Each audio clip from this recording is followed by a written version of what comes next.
आजकल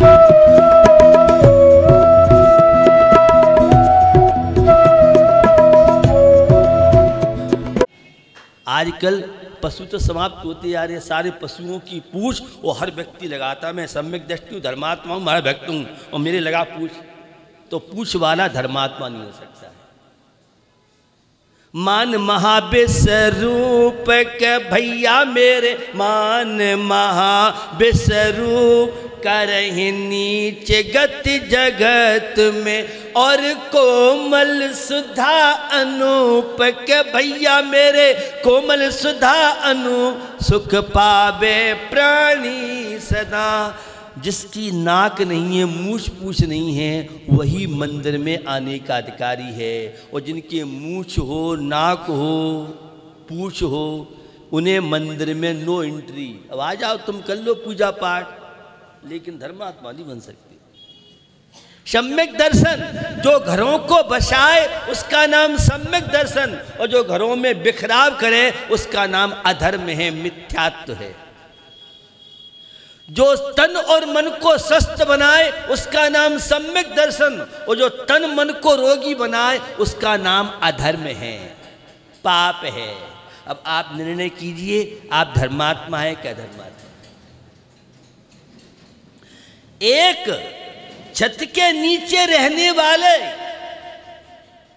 और उनमें मन मिटाव हो जाए, यह धर्म नहीं सिखाता है। धर्म तो ये बताता है जेठानी और दौरानी दो सगी बहन बन के रहें तो धर्मात्मा है। हमारे बलबीर नगर में तो दो बहन कहीं हो तो एक जेठानी और दौरानी तो नहीं है। और जिन्हें विश्वास नहीं हो तो रक्षाबंधन पर्व जब आता है, अब सब बड़ी दीदी सी राखी बनवाएंगे, हमें तो कुछ मिलेगा ही नहीं। अरे बड़ी दीदी के पास आए, तुम्हारे पास आए, आज तो घर में ही रहा है, घर से बाहर थोड़ेंगे।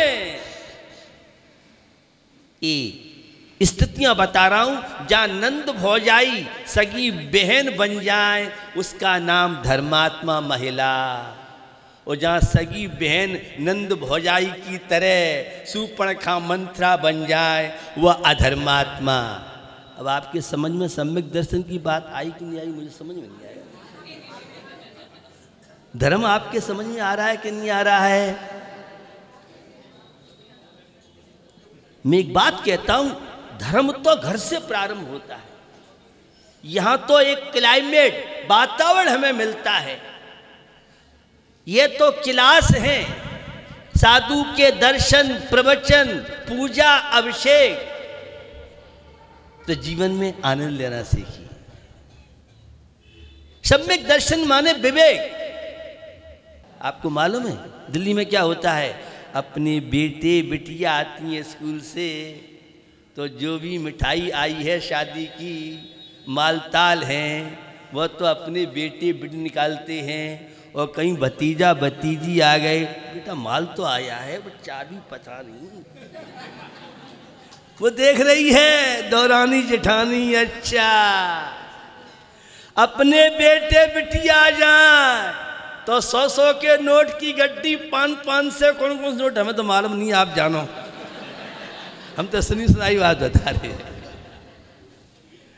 अपने बेटे बिटिया आते हैं तो करकरे बैंक से अभी अभी नोट गड्डी आई है, और भतीजा भतीजी आ जाए और फीस ही जमा करनी हो, बेटा पता नहीं आज तो जेब खाली है, भैया देख रहा है अब कल से चूल्हा अलग जलेगा। ये है अधर्म का, अधर्मात्मा का। अगर हर जेठानी दौरानी उन भतीजे भतीजी को अपनी संतान जैसा प्रेम दुलार दे तो कभी भी घर में फूट नहीं पड़ सकती है। बंदी मुट्ठी लाख की, खुली मुट्ठी खाक की, ये पुरानी कहावत है। जब संयुक्त परिवार थे तो एक तो नोट कमाता था तो और भाई कोई शादी विवाह देखता था तो एक धर्म के कार्य देखता था। अब तो अकेले ही तो हैं। आप अकेला अवतरे मरे अकेला, यों कबहुया जीव को साथी सगा न कोई। धर्मात्मा कौन बनना चाहते हैं? आहार देने वाले धर्मात्मा नहीं है, पूजा पाठ करने वाले धर्मात्मा नहीं है। तो कौन धर्मात्मा है? मंदिर जाए धर्मात्मा नहीं है। मंदिर में जाने के बाद घर को मंदिर बनाइए तो धर्मात्मा। ये महाराज को आहार हम देते हैं, हम श्री जी का अभिषेक करते हैं, हम श्री जी का पूजन करते हैं। 64 रिद्धि विधान, तपस्वी मुनि महाराज को रिद्धियां सिद्धियां हो जाती हैं। और जितने तपस्वी महाराज होंगे, निष्प्रह साधु होगा, उतना भक्तों का विकास होता है, समृद्धता खुशहाली बढ़ती है अपने यहाँ। साधु की साधना में आप सहयोगी बनेंगे तो विपत्तियां, कष्ट, दुख, अब जिसकी जितनी श्रद्धा आस्था हो। अब जमुना नदी का पानी खराब कर दिया दिल्ली वालों ने या फैक्ट्री वालों ने या जो भी आप समझ लें, वह गंगा, जमुना, चंबल बहुत नदियां बहती हैं। अब जिसके पास जितना बड़ा पात्र होता है वह उतना भर लेता है। ऐसे ही इन धार्मिक क्रिया करते हुए जिसकी जितनी गहरी श्रद्धा, आस्था, समर्पण होता है वह उतना अपने जीवन में खुशहाल, समृद्धता।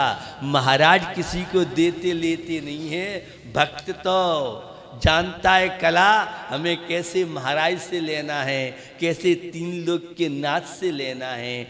जितने पावर की श्रद्धा, आस्था, भक्ति होगी उतने उसके विपत्ति, अशुभ कर्म विदा लेते जाएंगे और जीवन में समृद्धता, खुशहाली सहज में आपके बढ़ती चली जाती है।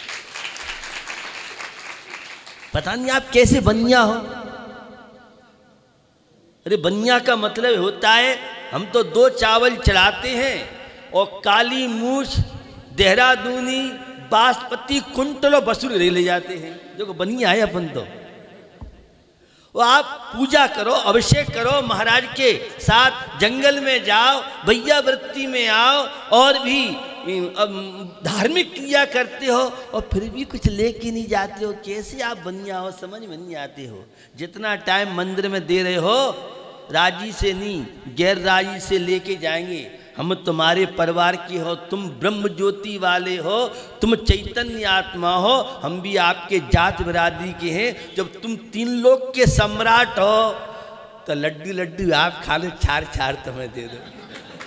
ये बच्चे तो नहीं जानते होंगे लड्डू है ना तो नमकीन पसंद है। तो प्रभु तुम अनंत आनंद का अनुभव करो, हमें भी उसमें से थोड़ी सी शांति, आंशिक शांति वह सदगस्त श्रावक में होता है। तो प्रसम, संवेग, अनुकंपा, आस्तिक्य जिनके गुणों जीवन में होते हैं वे सम्यक दृष्टि धर्मात्मा कहलाते हैं। कषाय की मंदता, ये बीमारियां कितने ज्यादा होती हैं, जिसका जितना ज्यादा उबाल, ये ब्लड प्रेशर किनका लो हाई होता है। जितनी ज्यादा क्रोध करोगे उनका उतना ब्लड प्रेशर असंतुलित होगा। क्षमा के टैबलेट खाइए और ब्लड प्रेशर की बीमारी से मुक्त हो जाइए। आपके समझ में नहीं आएगी? नहीं आएगी। अरे बिना गुस्सा के हाजमा ठीक नहीं रहता है। बता दें हमें, दिल्ली में अगर क्रोध नहीं आए तो भोजन पचता ही नहीं है। जितना ज्यादा क्रोध करो, क्रोध तो हिंगाष्टक चूड़ बना रखा है हमारे बलवी नगर वालों ने। मेरी भाषा अभिप्राय को समझने का प्रयास करें। बीमार क्यों होते हम, ये तनाव क्यों होता है? जो जितनी ज्यादा कषाय करेगा उतना ज्यादा तनाव, डिप्रेशन, विपत्तियों का शिकार बनेगा। तो भैया धर्म परिणामों की निर्मलता। विवेक का नाम सम्यक दर्शन है, अविवेक का नाम मिथ्या दर्शन है। कोई भी कार्य करें तो विवेक, गुस्सा खूब करो। हम भी कह रहे हैं विवेक के साथ। तुम तो गुस्सा करती हो, आपा खो देती हो, क्या है क्या नहीं है सब कुछ भूल जाते हो। होश के साथ। क्रोध कभी तुम्हें दुर्गति नहीं ले जाएगा, घर में फूट नहीं डालेगा, और बेहोशी के साथ जो भी कार्य करोगे वह तुम्हारे स्वास्थ्य को तो बर्बाद करेगा ही, तुम्हारी समृद्धता खुशहाली भी विदा कर सकता है। इसलिए जीवन हमें मिला है तो निश्चित जीवन का आनंद लीजिए। तो सम्यक दर्शन चर्चा का विषय नहीं है, विश्वास जगाइए। सुन साधु बचन हर्षि में ना नहीं होए झूठ मुन के बेना, करके श्रद्धा श्री सिद्ध चक्र की ठानी फल पायो। ये सब बोलते हैं, करके श्रद्धा बड़ा महत्वपूर्ण है। धर्मात्मा बनना आसान हो सकता है, लेकिन श्रद्धालु बनना बहुत कठिन कार्य है। और श्रद्धा रूपी मावा इस शांति की खीर में डालिए और फिर देखो खीर का टेस्ट। अब आजकल तो खीर पसंद नहीं है लोगों को। पुराने ज़माने में होली दिवाली में खीर बनती थी, उसका अलग आनंद आता था। अब स्थितियाँ बदलती जा रही हैं, हमारा जीवन हमें मिला है, श्रद्धा जगाइए। देव शास्त्र गुरु कैसा भी युग आ जाए, बीतराग देव शास्त्र गुरु की श्रद्धा आस्था। अभी कैलाश का पंच प्रतिष्ठा महोत्सव, काफ़ी महिलाएं पुरुष युवा वहाँ पहुँचे और लोगों की आवाज़ आ रही थी कि दिल्ली में इस तरह की प्रतिष्ठा, बहुत प्रतिष्ठाएं हुई हैं, पंच कल्याणक बहुत हुए, लेकिन इतनी भीड़ पता नहीं कहाँ से आई। और आहार के समय का दृश्य मुझे एक युवा कह रहा था कि रात के समय कि महाराज आहार की दृश्य को देखने के लिए पता नहीं 10-10, 15, 20-20 किलोमीटर से खाली कैसे पड़गती हैं पड़गाने वाले। अब पता नहीं वहाँ पड़गाने वाले किराए से आते थे कि किराए के नहीं थे। ये श्रद्धा आस्था की बात बता रहा हूँ, विश्वास की बात बता रहा हूँ। मुझे तो लोगों ने यहाँ तक बताया, कृष्णनगर में था कि हमारा 4 से 5 से लोग चले गए। अभी रात में भैया वृत्ति करने वालों की भीड़ आ रही है। अगर 10:30 का टाइम नहीं दो तो रोज लोग 12 बजे तक आते रहे। ये युवा जो मंदिर नहीं जाते हैं लेकिन महाराज बलबीर नगर में आ गए हैं, चाहे कुछ भी करे जान आए हैं। बहुत तो नए लोग हैं, पुराना सीन देखा होगा यहाँ पर लोगों ने, पड़गान के लिए कितने द्वारों पर और किस तरह का रस रहता था। एक वो समय था केवल 30-35 घर थे, ये जंगल था सारा।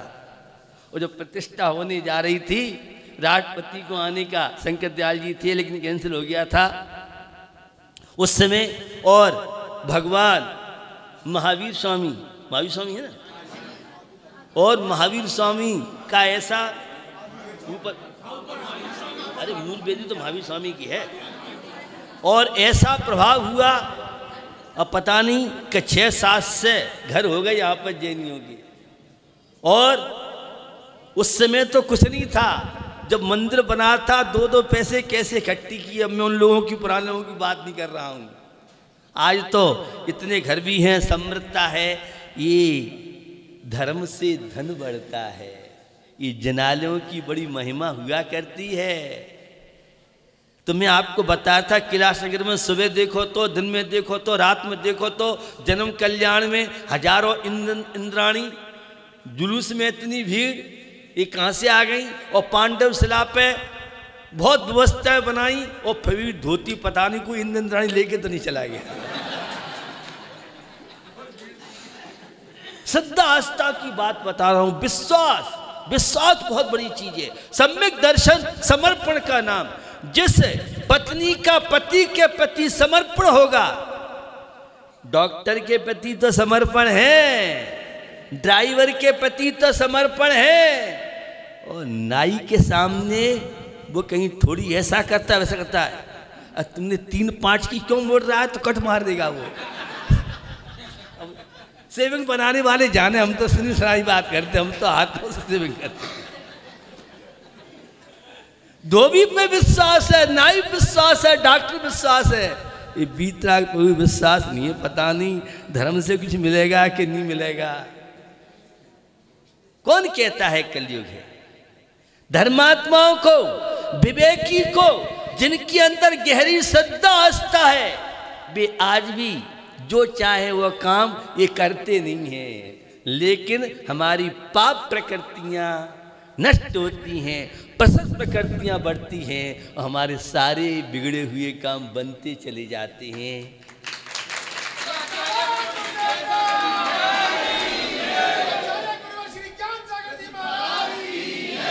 श्रद्धा, आस्था, विश्वास में बहुत बड़ी ताकत है। धर्मात्माओं के लिए मैं एक बात कहता हूं, हमेशा सतयुग है। और पापी अधर्मात्माओं को तो जब तीर्थंकर थे, चौथा काल था, उस समय भी उनके लिए तो विश्वास जगाइए, सम्यक दर्शन, श्रद्धा, समर्पण। तो मैं कह रहा था, पत्नी का पति के प्रति समर्पण, संतान का माता पिता के प्रति समर्पण, छात्र छात्राओं का अपने गुरुजन क्लास टीचर के प्रति समर्पण, और भक्त का भगवान के प्रति समर्पण हो। तो कौन सी ऐसी विपत्तियां हैं? बंधुओं, कर्म का फल मिलता है। वीरसेन स्वामी धवलाकार कहते हैं, जिनेन्द्र प्रभु की भक्ति से निदत्ति निकाचित जैसे कर्म, वे भी बिना फल दिए नष्ट हो सकते हैं। यह है जिनेन्द्र प्रभु की भक्ति का प्रतिफल। लेकिन भगवान की अभिषेक पूजा करें तो कपड़ों की शुद्धि रखें, शुद्ध कपड़े होने चाहिए। धुले हुए कपड़े मात्र शुद्ध नहीं माने जाते। हमारे भारतीय संस्कृति जैन धर्म में अगर शुद्ध कपड़े आपको देखना है, विवेक विहार में एक साइंटिस्ट ने बातें रखी, मेडिसिन कैसे बनता है, वहाँ कितनी सफाई और किस तरह से कोई हाथ लगा नहीं सकता है। 16 आप क्या 16 पालोगे चौका में, जो 16 शुद्धि की वहाँ व्यवस्था होती है। तो जितने कपड़ों की शुद्धि, पुजारी लोग अभिषेक करने वाले कपड़ों की शुद्धि रखेंगे, उतने हमारे परिणाम विशुद्ध होंगे, आस्था बनेगी और हमारे जीवन की विपत्तियां सारी संपत्ति बन सकती हैं। आहार देने वाले, कल शाम को मैंने कहा था, आहार देने वाले कपड़ों की शुद्धि रखें। मात्र शुद्ध धोती पहनने से नहीं, अंडरवियर, बनियान, कोई धागा आदि है, सारे कपड़े गीला टावल पहन के बदलें और उन कपड़ों के बाद पुस्तक नहीं छुएं, चटाई नहीं छुएं, कोई पर्दा नहीं छुएं, किसी भी अन्य व्यक्ति से हैं, क्योंकि उसके बैक्टीरिया जीव इसमें आ जाएंगे तो महाराज को आहार देने की पवित्रता नहीं रहेगी। और पवित्रता नहीं रहेगी तो ये शुद्धि बहुत जरूरी है। और कल मैंने एक बात बताया, जिन व्यक्तियों को आहार देना है, जिन लड़की या महिला की 2 शादी हो गई हैं, वे हमसे पूछे बिना आहार न दें।